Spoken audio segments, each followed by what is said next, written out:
Hello, everyone, and thank you for joining our webinar today. Today's session is called Building Envelope Improvements First, a step-by-step strategy for maximizing energy retrofits.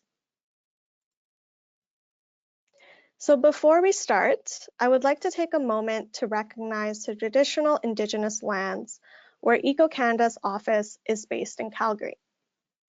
At EcoCanada, we're committed to working towards respectful acknowledgement, collaboration, and reconciliation with Indigenous peoples across Canada. This starts with acknowledging our honor and privilege to live and work within the Treaty 7 territory. Today, we are presenting from the city of Calgary, home to the Métis Nation of Alberta, Region 3.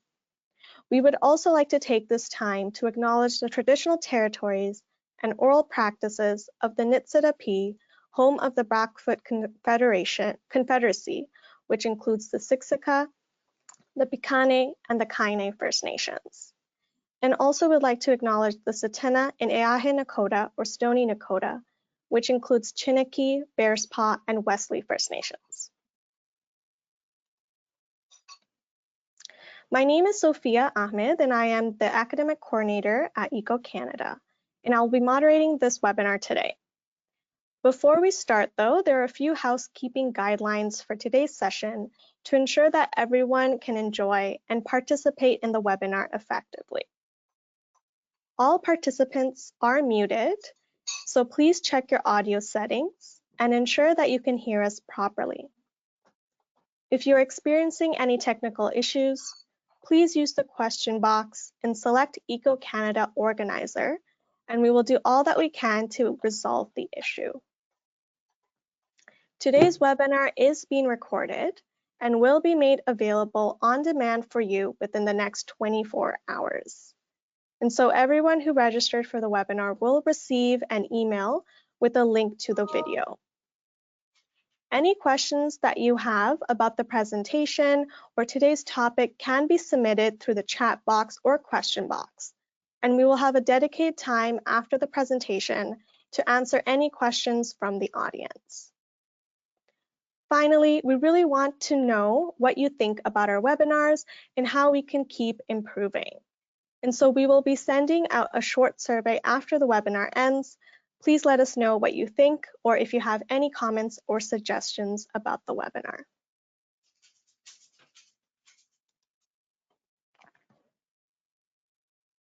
EcoCanada's vision is to build the world's leading environmental workforce.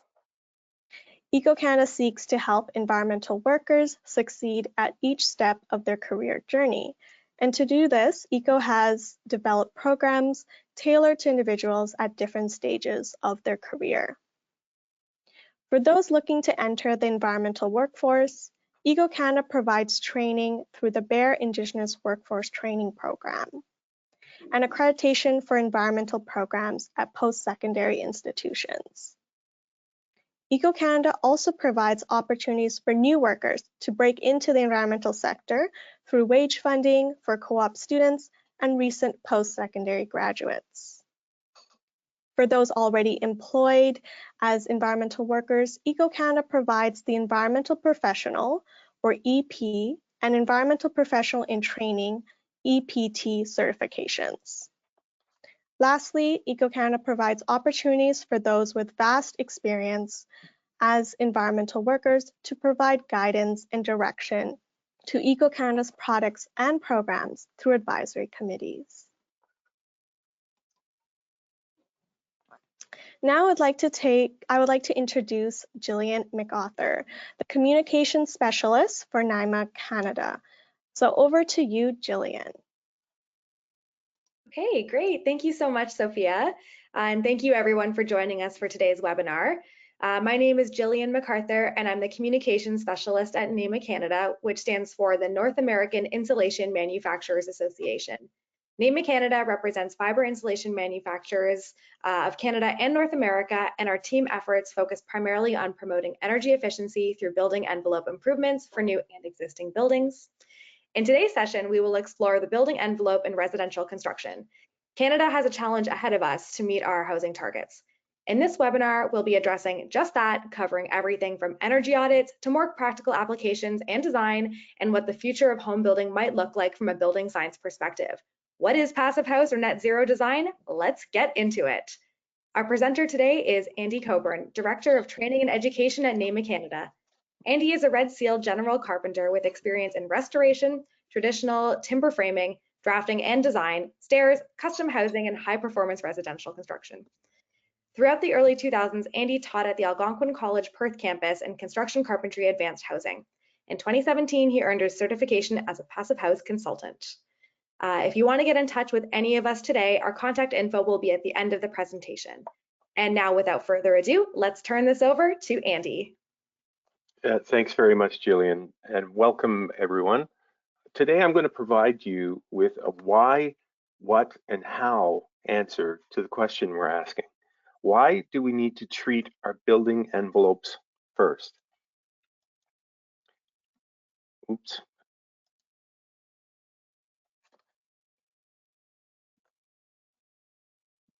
I'll bring you back one.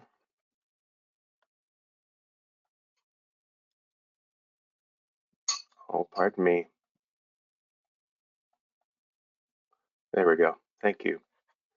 So I'd like to start off on a light note, just because I know that some of this information is very serious. And this comic from Dan Ferraro in Bizarro is kind of a funny exaggeration of the kind of building envelopes we might see in the future. Maybe not this extreme, but we're going to need more insulation for sure. And likely not so much as we would decrease the inside footprint. But looking seriously at this, and this big number on the screen comes to us from a Pembina Institute study from 2021 called Canada's Renovation Wave. And they calculated that we'll need to complete just over 600,000 energy retrofits on Canadian buildings over the next 20 years in order to reach the emissions reductions targets set out in the Pan-Canadian Framework on Clean Growth and Climate Change. 600,000 buildings is a huge number, and it strikes home, especially when you consider that we only make about a third, or around 200,000 and change, in new buildings every year all across Canada. So we really do have our work cut out for us.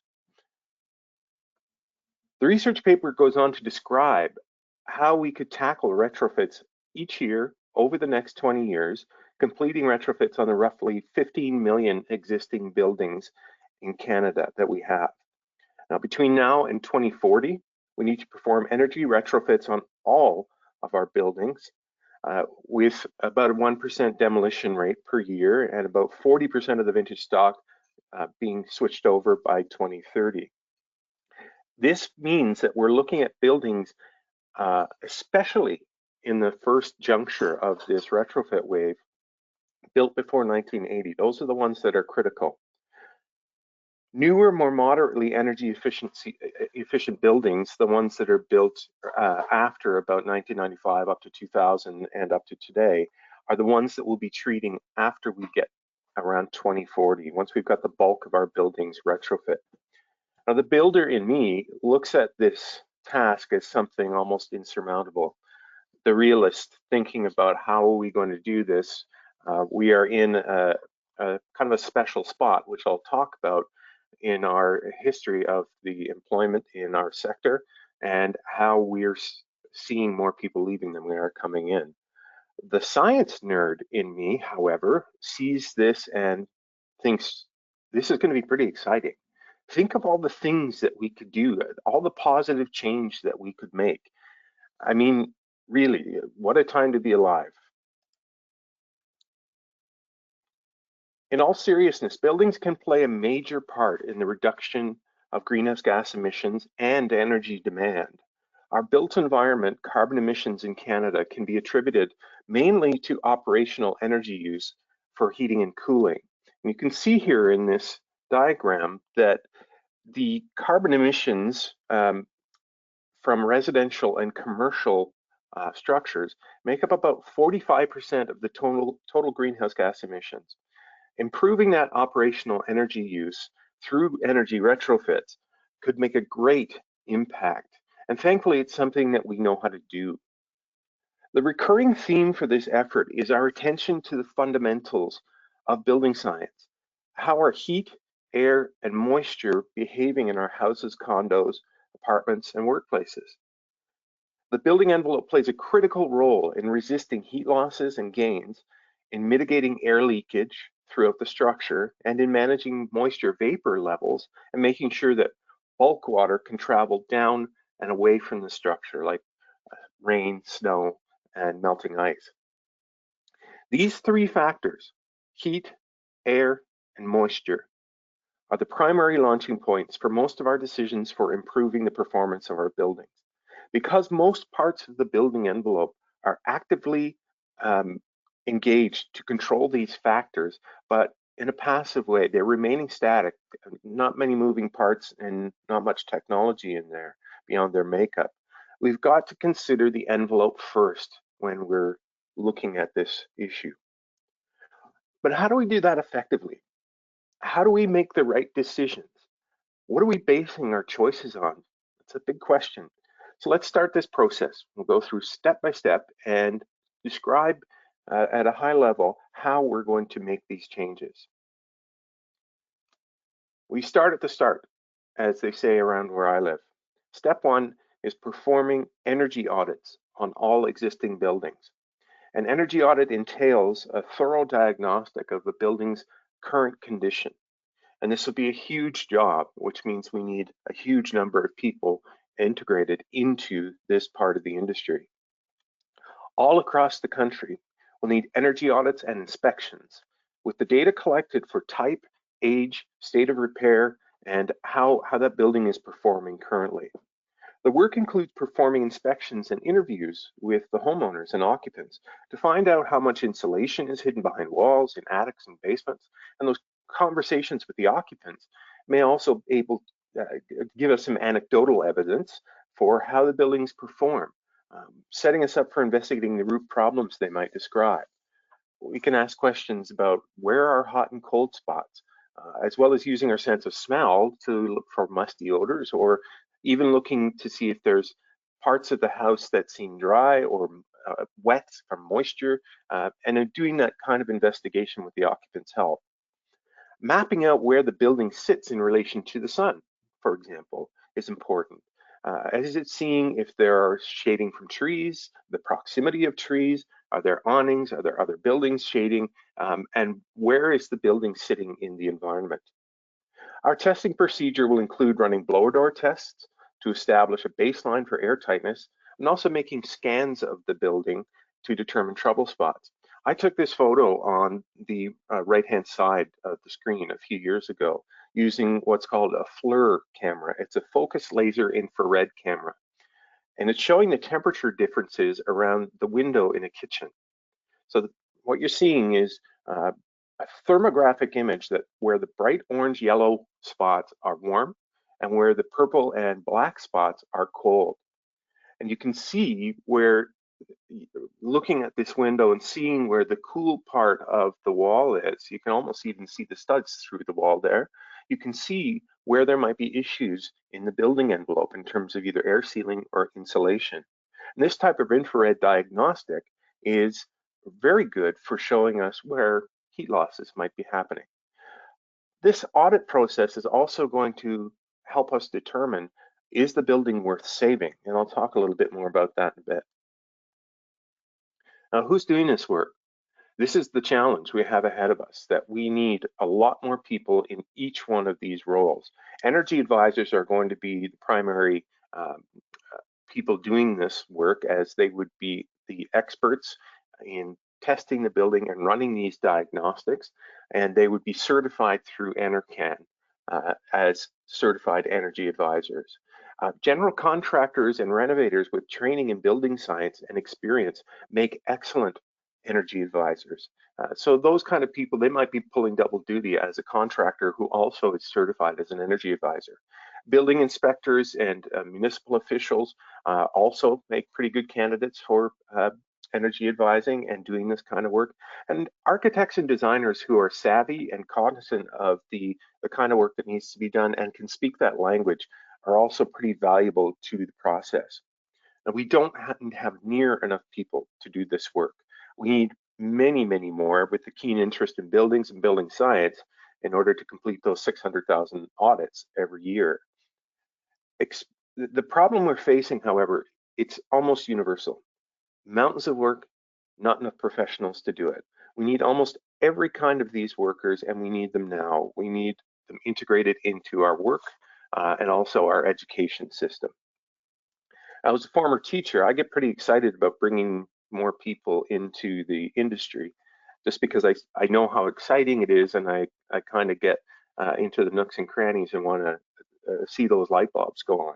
The inspiring part for me is interesting and see how we need to have a special kind of person who is interested in the hands-on work of trades, combined with a keen interest in new technologies and methods using to measure, record, and do the retrofit work. Basically, honestly, we need people who enjoy nerding out over buildings. And I say that with a great deal of affection because I'm a self-proclaimed building nerd myself. The thought of using things like LiDAR or doing photogrammetry like you see on the screen here, getting accurate maps of existing buildings is totally entrancing to me. And it requires that someone who's interested in building might also have a proclivity towards working with computers and working with total stations to do this kind of 3D imaging. The cameras and total station scanners can get millimeter accuracy in digital form, which can then be sent out to CAD or other 3D imaging software to push the design process forward. And creating additional layers can then be done virtually with energy modeling happening once we've chosen our envelope assemblies. This stage of the process is vital too. Not only do we need to have the measurements and baseline data for improving energy performance, but these scans are creating a new kind of archive, preserving physical dimensions and the retrofit process while answering questions that may apply to myriad buildings of similar kind of size, age, or architectural style. And this will help us to take that initial slow process, speed it up, because we might know more so what to expect as we move forward. The second step in this great process is setting a target for our retrofit. How much more energy efficient do we want our building to be?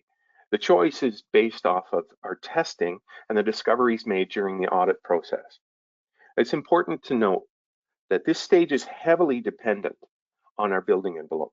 The better we do at creating a thermally effective, airtight, and moisture-controlled assembly, the more easily we can apply technologies later on, whether it be mechanicals or renewables.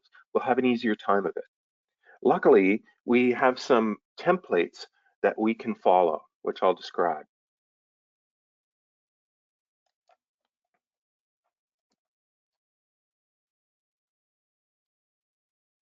In the late 1980s and early 1990s, oh, if we can go back one or two.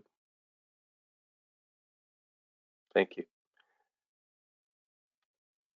Late 1980s, early 1990s, a German engineer named Wolfgang Feist visited Canada to see a building in Saskatchewan. Canadian engineer and builder Harold Orr and his team had designed and built the first prototype passive house with a design to create the most energy efficient house possible. Now, Wolfgang Feist took inspiration from this experiment and went on to make the passive house and EnerFit building programs for new and renovation construction, respectively. Today, there are over 25,000 passive house buildings in Europe and EnerFit projects, with more appearing around the world over the last decade. The targets for passive house and EnerFit consider these things. They're looking at reducing both the energy demand and energy load. So energy demand, what the systems of the building need, and energy load, what the occupants are using. They're improving the building envelope first with attention paid to super insulation, super airtightness, mechanical ventilation, and moisture control. And they do this by creating a continuous and robust air barrier, vapor retarding layer, and thermal barrier. And this is done specifically with the idea of creating a climate-controlled space where they can then apply mechanical ventilation with heat recovery. High-quality windows and doors also fit into this system, and they've got to integrate into each of those control layers.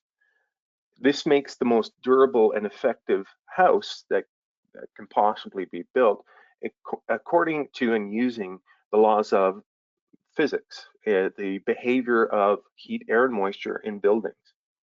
Finally, the presence of thermal bridges must be addressed, because when we start to do that super insulation and air tightness, the thermal bridges, meaning those pieces that are touching both the warm side of our building envelope and the cold side, for example, the junction where the foundation meets a floor system, or where a bottom plate meets a floor system, and so on, all the way up the structure.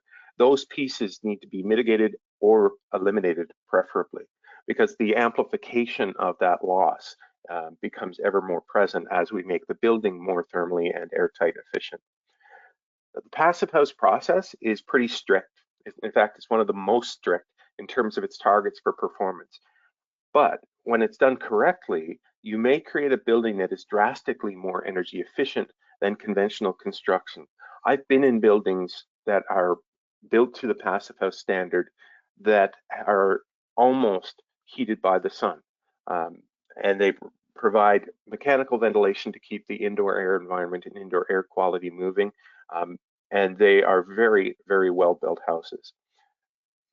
Now, looking at one of the other pieces, and this is more prevalent for us in Canada, the net zero energy for homes is a Canadian home builders program that is very much like Passive House and uses very much the same kind of tenets, that they're looking for super insulation, super air tightness, very purposeful detailing when it comes to windows, doors, and mechanical systems, any kind of perforations. They're trying to create that super building envelope to then apply technology to, and namely renewable systems. With the net zero, they've attached a number that's more applicable to us here in Canada, because it's just the way that we measure heat and energy. 40 gigajoules per year is the ideal target for a net zero home. 1.5 air changes per hour or better to get the net zero label on the building. It is easy to achieve a net zero house by using the passive house approach too, but we're seeing that Canadian Building Code is aiming at net zero, and this is something that all of us in the building industry should keep our eye on. There's also training for both systems, passive house and net zero, for designers and for builders. And it's starting to see that you would see in some post-secondary programs that there's integration of net zero principles and practical into trades training programs, into science programs and degree programs at college and university levels. Step 3 brings us right into the nitty-gritty. How are we designing our buildings and the systems that make up the most effective building envelope? And so when I say systems, I'm talking about those control layers and talking about finishes, talking about the things that go from the inside of the building to the outside. And I'll use that term systems or assemblies more accurately. And it's the assemblies that we're familiar with: foundation walls, floor systems, wall systems, and roof systems. We'll make tactile choices in this step for insulation, air barriers, vapor retarding layers, and for openings. This is an interesting stage to point out that up to this point of the process, we've done a lot of planning. And sometimes that can be the scary part of getting into energy efficiency programs, is that the planning portion is heavy up front. that whether it's the energy audit process, whether it's the design and the consultation, or if it's in a commercial sense, maybe there's an integrated design process where all the professionals involved in the project get together and talk about what they're going to do. The planning process for this kind of thing is heavy upfront. When we get more of this under our belts, in terms of that 600,000 number, the process quickens, just because you'll end up seeing similar archetypes as you go along. And most of the energy efficiency work is going to be part of that planning process. This is going to set us up for choosing the most appropriate layers with the most confident design process. We're looking at creating a building envelope that uses the measures we've talked about already. Super insulation all around, airtight as possible. The lower, the better. So better than 1.5 or 1 air change per hour. If we can get there and have it unbroken all around the building, including windows and doors, elimination of the thermal bridges and continuous insulation, high quality windows and doors and components that integrate completely with the control layers, and high quality and durable vapor water management layers inside and out, which also have the capacity for allowing drying potential. This is something that's worth mentioning, that if we can have it so that the exterior and the interior have drying potential, that means that we're going to get a better life out of our buildings. I find this stage equally inspiring from a building perspective, just because most of the improvements we're making to the building envelope, thankfully, are systems we know how to do. We know how to build these things. We know how to use these materials. Up to this point in talking about building envelope, we're not talking about new assemblies that would have to go bring tradespeople or designers back to square one in terms of their learning.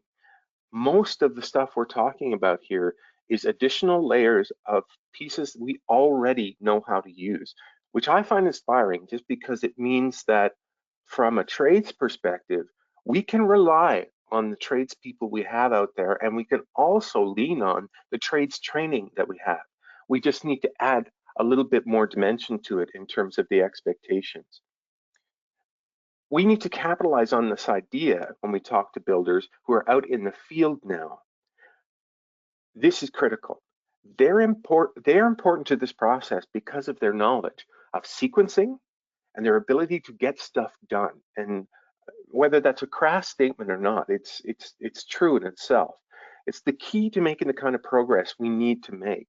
Retrofits that see us building out hundreds of thousands of exterior and interior assemblies like the ones shown here, whether it's a cantilevered floor, a projecting floor system, or a Larson truss kind of arrangement, we can benefit greatly from people that know how to expedite these processes and get them done with relative ease and relative quickness because of that kind of know-how. The opaque assemblies and clear components of our building envelope must perform in concert to create the most effective controlled environment, climate-controlled environment that we can make. When I was young and I was coming up in the industry, I was told by an old architecture teacher in a kind of a joking way that the best kind of window was a wall, just because in the past, windows and openings that we purposefully made in our building envelope were always poor performers. They were the weak links, and they contributed to whether it was cold conditions, overheating, dampness problems, condensation, and that kind of thing. The opening components that we'll need for our retrofit buildings will need to have a positive R value. So most of the time, or at least in the past, we saw that windows and doors may have actually had a negative value to them, that they were heat loss areas. We need to have a positive R value. They need to be able to resist heat flow. And this requires some careful detailing in terms of not only the window unit and door units, but also the install details. How are we sealing those units into our assemblies?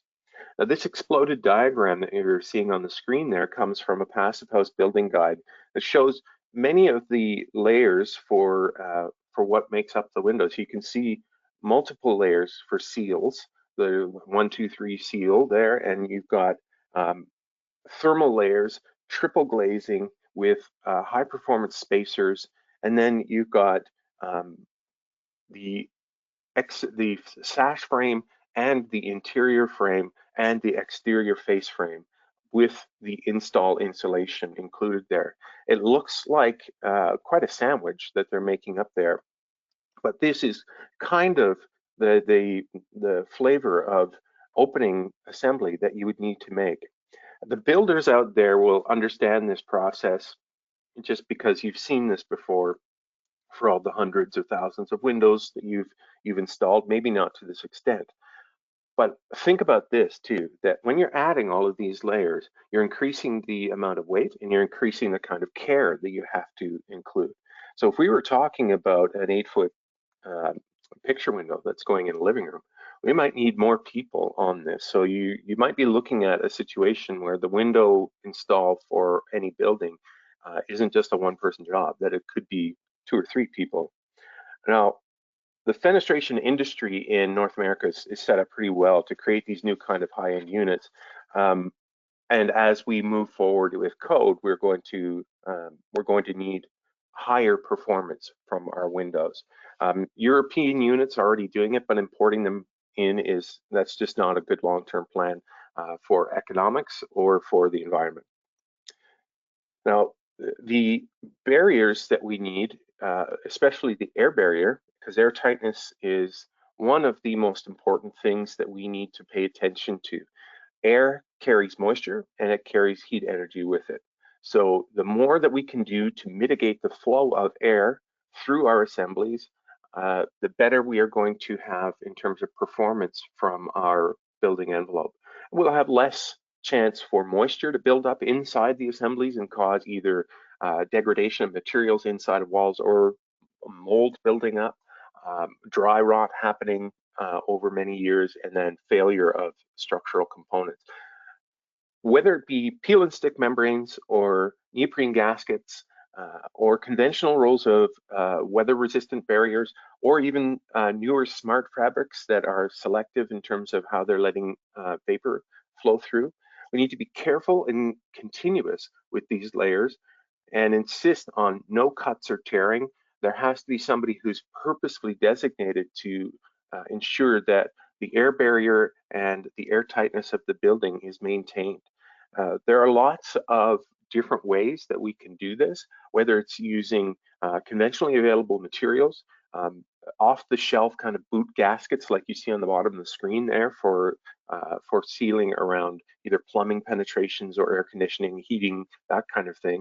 Or like in the top left-hand there, you can see something that's, it's not necessarily new, it's been around for a little while in terms of furnace duct, like forced air duct systems sealing, atomized spray to seal those the interior of ducts. Now there's a technology around that when an air barrier is installed, this new atomized air barrier spray is used in a pressurized building, and it seals up just through accumulation in tiny holes that maybe your eyes can't pick up. And this is something that's on the market now, and taking buildings from a certain air change per hour rate and reducing it significantly just through the application of this kind of material. Without this kind of strategy that we have in place for ensuring the airtightness of buildings, we're going to be in the same place that we started at, with energy-hungry systems and poorly performing buildings. Again, building envelope has to be bulletproof. We need to make it as strong as we possibly can in terms of its thermal and air tightness and vapor performance. Now we finally get to this point. When we have created a robust building envelope, we can truly create that climate-controlled environment using HVAC and ventilation systems to maximize heat, the effect to maintain comfort and better indoor air quality. And you know this just because I think it's a fairly popular way of looking at the energy efficiency issue at the moment, that Electric air source heat pumps that are suitable for cold climates are top of mind for most energy efficiency programs. With a building envelope that performs to a higher standard, having air source heat pumps and electrification of systems in order to facilitate ventilation and heating cooling of buildings becomes that much easier. Not only are we're setting ourselves up for better performance more easily with these kind of systems, but we're also opening the door for renewables. It's then easier for us in a building that doesn't hunger for power, doesn't hunger for energy in order to run heating systems and or the systems that we're using inside our houses. We can then right-size mechanicals, right-size renewables to create a better environment and create ultimately that net zero building that we're aiming for. And with this is a bit of a tangential thought, but it still will come into the idea. I mean, we're at a day and age where data collection and data management is a career path. If you become a data wrangler, you've got a pretty good chance of getting a job in the future. One of the data pieces that we need to start collecting and need to start looking at is how buildings are contributing in a community or in a city to the overall health of people.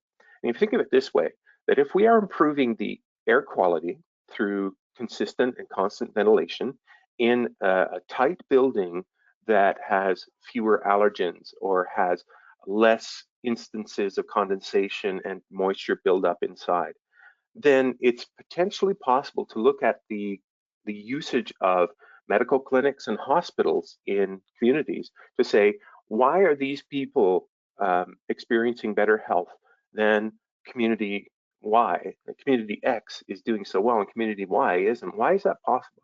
And if we have the data on hand to say it's because these buildings are all, let's say, net zero, they all were retrofit to net zero standards, and they have better indoor air quality, higher levels of comfort, and potentially fewer health problems. This could be our chance as builders and as building scientists to create the type of building that heightens our quality of life. I think that's pretty exciting that we get into that kind of thing. I like to nerd out on that too. What does the future look like for our building envelope first world? We can create tighter super insulated building envelope to create easier conditions for heating, cooling, and ventilation, truly climate controlled. Humidity levels are more easily managed. Indoor air quality improves. And if we do our homework right, if we position our buildings right, we might be able to use the power of the sun to help us with heating. And if we do an extra bit of homework, we might be able to use overhangs and or deciduous trees to help us with shading in the summer. We know how to do this kind of stuff. We can be clever about this. Now, our building codes are heading towards net zero and net zero ready. Net zero ready is basically you're ready to have solar panels installed, but you just haven't hooked them up yet. We need to train more people to work in this kind of arena with this design plan and who know how to apply the practical elements of this energy efficiency program. A giant elephant in the room has recently in the last few years made its presence known. Although it's been around for a while, it didn't get as much attention as it's been getting in the last little while. And this is embodied carbon. Embodied carbon is the energy and emissions that would result from the extraction, the processing, the manufacturing of certain products that we use in our buildings. And we have some challenges ahead of us. We know how to reduce operational carbon and operational energy demand through the assemblies that we've been talking about here. Getting to zero carbon is our challenge for the next decade ahead. We need to focus on it and we need to wrestle it to the ground before we go much further, because there is significant emission that comes out of the embodied carbon or manufactured carbon of materials. Finally, the biggest factors in this grand envelope equation are cost and time. What does that look like? How much longer does it take to retrofit a building for net zero passive house. How does that look in terms of cost? Some conservative estimates for getting these kind of things will certainly add on premiums to get here. If we are focused in our building community on making this our regular building activity, that net zero is code and that's what we do all the time, costs will go down with the more that we do. We may reach to do retrofits, ballpark figure, it might be $100,000 to retrofit someone's home to a net zero standard or to a passive house standard, and to truly do all the work that's required in order to bring those buildings. And we may have buildings that we don't need to do even half that amount of work, just because maybe when we do our diagnostic testing, when we do the energy audit, we find out that the building is performing relatively well. And we only need to do, whether it's surface kind of repairs to things or blowing in attic insulation, that kind of thing. We need to find these things out. The pressure certainly is building to make this happen.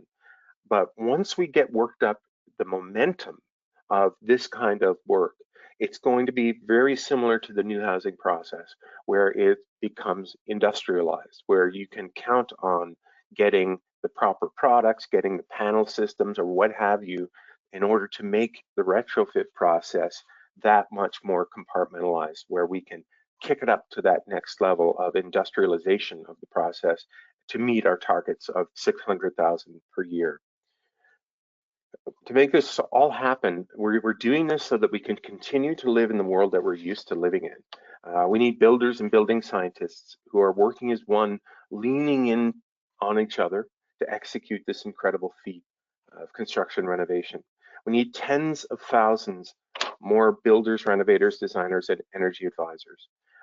We need to inspire young people to get into it. We also need to inspire that older generation who's thinking, it's time I put down the hammer, or it's time I stop sitting in the pickup truck all day. And maybe we need to have those people acting as consultants, telling us how we can do things the most expediently. It's not an easy task. I will, complete honesty, this is a mountain worth of work that we have to do. But before we jump in and just give up and then go grab a few buckets of Haagen-Dazs and start, crying to ourselves while we're eating our ice cream, we can do this. If we link arms and we combine forces and make a concerted effort to figure out these problems, the sooner we get on it, the sooner we start to make progress, the sooner it's going to get easier.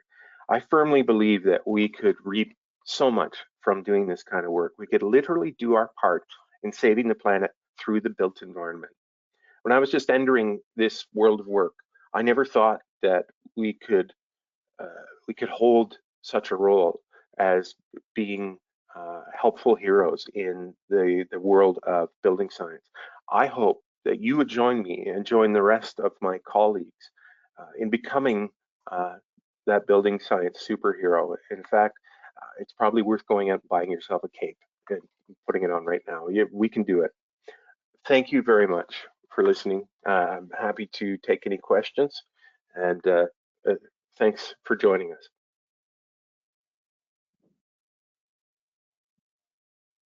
Okay. Thank you, Andy. Okay, welcome back, Sophia.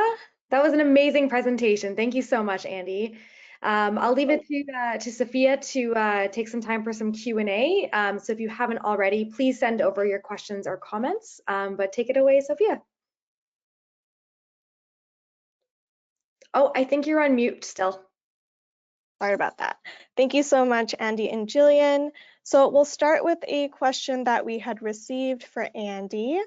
What is the most common challenges builders may face when trying to adapt these practices? And then what would be the first steps to overcoming these challenges? If you could maybe summarize that from your point of view. Yeah, the challenge for doing retrofits is likely going to be that, especially in older communities, there would be a lot of buildings that would be one-offs. I think from the builder perspective, especially those who are doing new construction, are loath to get into renovations just because there are problems hidden behind walls. There are details that have been added in over decades that are just going to present problems. The solution to doing this is really diving in and doing it, which I think a lot of builders can relate to, just because that's what most of them get into it and do with their careers. Is they start. They're good starters and good doers.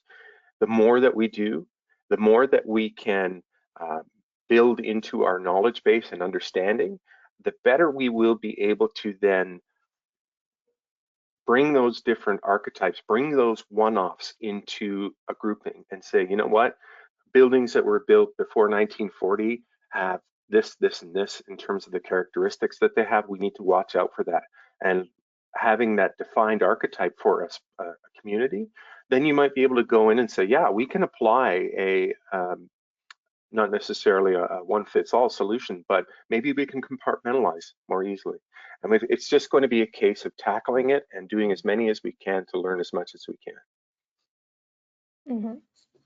Yeah, thank you, Andy. And Jillian, you wanted to share a question as well. I'll let you take over. Yeah, so Andy, I actually have a question for you, just as we're waiting for more questions to come in. If a contractor was looking at this from a sales perspective, what could they tell their customers or clients about energy efficiency from a building envelope perspective? Is there like an elevator pitch here, or what should we be looking for? Yeah, when I was talking about that the audit process and that anecdotal evidence that comes out of talking to a homeowner or a building owner, there, unfortunately, that, you know, in our industry, when people think of the guts of our walls or our roof systems, it's not exactly the first thing that they want to hear about. Many homeowners and building owners don't care about what's in the walls, but what they do care about is comfort. What they do care about is general health, feeling healthier, more comfortable in their buildings. And so if you tailor your sales message to not only emphasize energy efficiency and potential savings, but to primarily focus on your building's going to be more comfortable. And I love to go back to this one that's really relatable. You're sitting in your living room in front of your favorite window in the winter, wearing shorts and bare feet, and you're still comfortable. That is what a high-performing building, an energy-efficient building, should be doing for you, providing you with that level of comfort. Thanks, Andy. That really answers it, and it's a great visual to have. I'm sure we all want that in our homes. Yeah. All right, so as we don't have any more questions at the moment, I do want to remind everyone that this webinar is available for you for 24 hours, and we'll also be sending out a survey link at the end, so please give your feedback. Would love to hear more. Also, Andy and Jillian, do you have any last closing remarks? Yeah, I think if people are interested in learning more about the kinds of things that fall into the category of energy efficiency, and even to the point of rebates and incentives that are available across Canada, Jillian has done a lot of work on our website, NAIMAcanada.ca. We have an incentive rebates section. We also have installation requirements tool on our website that talks about all the requirements for installation across Canada, and we have some free training that's available at NAIMAcanada.ca and their green building skills. Right off of our landing page, you can see that. All right, so with that being said, I just want to give a warm thank you to Andy and Jillian so much for this insightful webinar and for partnering with us to do this. And so with that, I'll close the webinar. Thank you everyone for joining us. Thank you. Thank you.